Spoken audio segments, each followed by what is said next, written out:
Bismillahirrahmanirrahim. Dan malam hari pun tiba.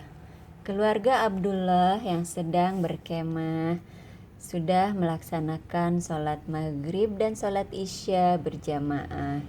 Kini mereka berkumpul di malam hari menjelang tidur. Baiklah Ibu, saatnya untuk menceritakan tentang Allah lagi. Oh iya Fatimah. Baiklah Fatimah, Umar, dengarkan ya.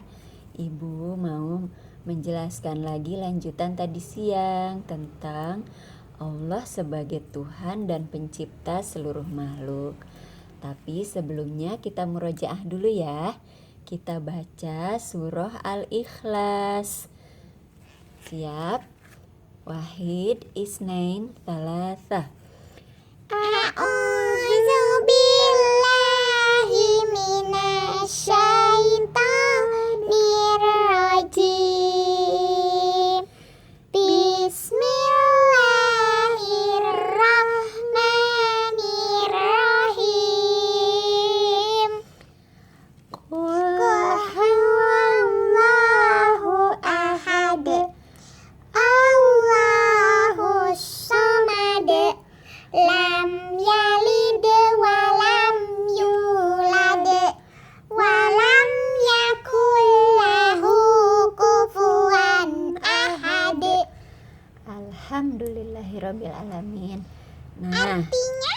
ya coba sekarang Ibu akan tanya terjemahnya ya. Kalian jawab ya, Fatimah dan Umar bergantian ya. Coba. Qul, katakanlah, huwallahu Dia Allah, ahad, yang maha esa. Allahu Dia Allah, as-somad, tempat bergantung. Lam tidak yalid, beranak. Walam dan tidak yulad, diperanakan. Walam yakun, dan tidak ada lahu, baginya, kufuwan ahad. sekufu satupun. Alhamdulillah, takbir. Allahu Akbar. Masya Allah, barakallahu fiik. Nah, dari surah Al-Ikhlas tadi beserta artinya kita sudah mengetahui. Qul, katakanlah, Allahu ahad. Allah itu ahad. Ahad itu diterjemahkan dengan Maha Esa. Coba, apa artinya Esa? Fatimah, apa? Satu. Betul, artinya Allah Maha Satu. Dengan demikian, maksudnya di sini adalah bahwa Allah sebagai Tuhan itu adalah hanya satu, satu-satunya Tuhan yang ada di alam ini, di Seluruh alam semesta. iya. Jadi tidak ada Tuhan selain Allah, atau dalam bahasa Arabnya kalian sudah mengetahui ada kalimat thayyibah yang berbunyi la ilaha illallah. Tiada Tuhan selain Allah. Allah hanya satu-satunya Tuhan yang menciptakan seluruh makhluk, yang mengatur, yang mengurus, yang menguasai seluruh makhluk yang ada di alam raya ini. Ibu, aku mau tanya. Iya, apa sayang? Kenapa Allah hanya ada satu? Karena kalau Allah lebih dari satu, bisa dibayangkan betapa terjadi kerusakan atau ketidakteraturan di alam raya ini. Mengapa begitu? Iya, contohnya misalkan di rumah kita punya makhluk peliharaan, misalkan kucing. Nah, kalau misalkan Tuhannya ada dua, ibaratkan Tuhannya adalah Fatimah dan Umar, dan kucing itu makhluknya.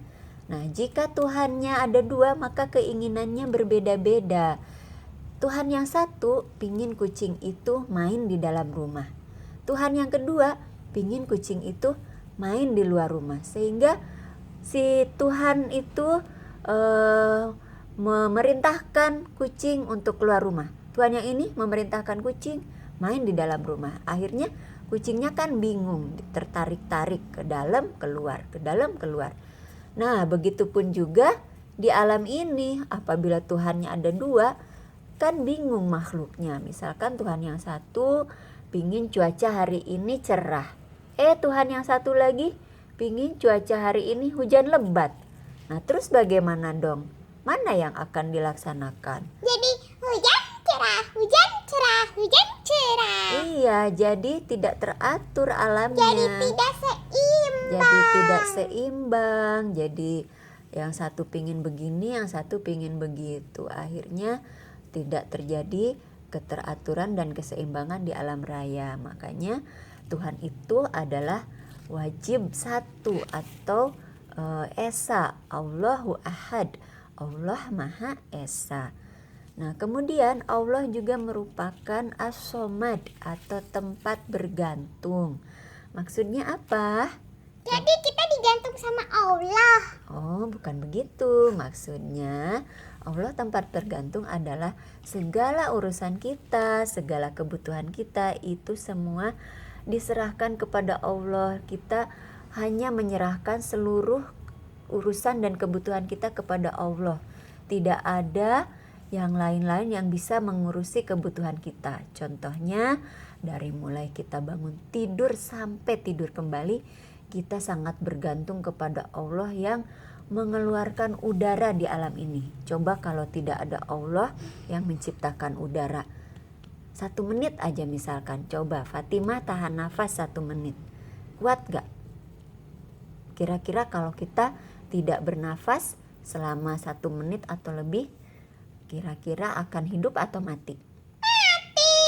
Nah, betul. Jadi kita sangat bergantung kepada Allah. Kita sangat bergantung bahwa Allah harus selalu menyediakan udara bagi kita. Karena kalau tidak ada udara, kalau Allah misalkan lupa aja Allah tidak menyediakan udara bagi kita, kita mati, tidak bisa bernafas. Nah, kemudian di dalam surah Al-Ikhlas tadi juga dikatakan Allah itu lam yalid walam yulad, tidak beranak dan tidak diperanakan. Artinya Allah itu ada dan berdiri dengan sendirinya. Tidak ada yang menciptakan dan juga tidak ada yang membuatnya. Berbeda dengan makhluk. Makhluk itu ada, harus ada yang membuat atau menciptakannya. Nih, misalkan makanan tadi siang, siapa yang membuat makanan untuk makan siang tadi kita? Ibu. Nah, ibu yang memasaknya. Bahan-bahannya itu diciptakan oleh Allah. Allah menciptakan bahan makanan, lalu bahan makanan itu ibu olah menjadi masakan. Terus kita manusia, Fatimah dan Umar itu ada karena ada siapa? Allah. Iya, karena ada Allah yang menciptakan ibu dan ayah menikah terus melahirkan Umar dan Fatimah. Jadi kalau tidak ada ibu dan ayah, Umar dan Fatimah tidak ada karena tidak ada yang melahirkan. Nah, begitu ya. Tetapi kalau Allah itu tidak dilahirkan dan juga tidak melahirkan. Nah, yang terakhir, walam yakul lahu kufuwan ahad, itu Allah tidak ada satupun yang sekufu dengan dia. Memang sekufu artinya apa? Sekufu itu artinya sama tingkatannya, sama levelnya. Jadi tidak ada yang setingkat dengan Allah. Allah itu maha tinggi, maha mengetahui, maha mendengar. Tidak ada satupun makhluk yang bisa menyamai kemahabesaran Allah, kemahatinggian Allah, kemaha mengetahuian Allah. Allah pokoknya maha segala-galanya. Begitu Ibu, ya Allah. Ternyata kita ini makhluk adalah kecil dibandingkan Allah ya. Kita tidak tahu tapi Allah maha tahu. Kita tidak bisa bernafas kalau Allah tidak memberikan udara. Kita tidak bisa makan kalau Allah tidak menciptakan bahan-bahan makanan. Bahkan Allah tahu apa yang kita pikirkan. Betul sekali Fatimah, Allah itu maha mengetahui apa yang kalian sembunyikan maupun apa yang kalian tampakkan. Dengan demikian kita harus merasa selalu bersama dengan Allah, dekat dengan Allah, karena dimanapun kita berada Allah itu menjaga kita, bersama kita.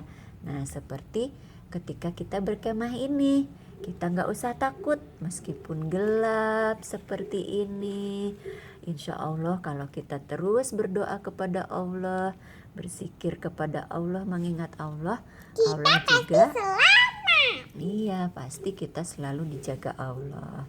Nah, kalian sebelum tidur jangan lupa ya berdoa kepada Allah, mohon perlindungan, dan dijalankan sunnah-sunnah sebelum tidur, yaitu apa saja coba? Masih ingat? Ya, yang pertama ambil wudhu, kemudian membaca doa sebelum tidur.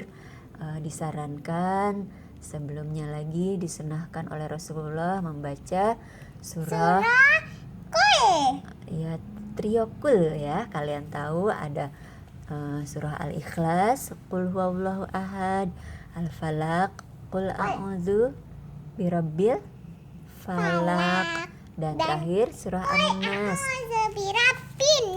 Betul. Kemudian juga biar kita tidak diganggu setan, kita membaca ayat kursi. Kursi. Ya, masih hafal nggak yang bunyinya Allahu la ilaha illa huwal hayyul qayyum. La ta'khuzuhu sinatu wa la naum. Lahu ma fis samawati wa ma fil ard. Man zalladzi yashfa'u indahu illa bi'idznih. Ya'lamu ma baina aydihim wa ma khalfahum. Wa la yuhituna bi syai'in min ilmihi illa bima syaa.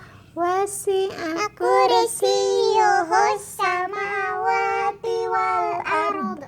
Wa la ya'uduhu hifzuhuma wa huwal aliyyul azim.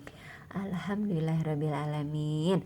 Kalian anak-anak soleh dan soleha. Wah, cucu-cucuku pinter ya, hebat. Oh iya, Bapak, aku mau tanya. Apa Fatimah? Kita tinggal di sini berapa hari? Iya, awalnya kemarin kita rencananya 2 hari ya, 2 malam.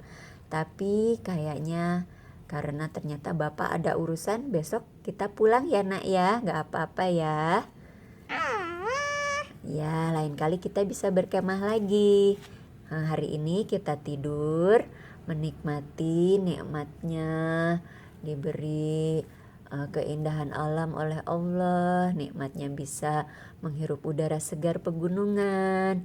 Nah, besok kita siap-siap untuk pulang ya, insya Allah. Nanti lain kali kita safar lagi, kita berkemah lagi di tempat yang lebih menyenangkan. Ayo. Alhamdulillahirabbil alamin.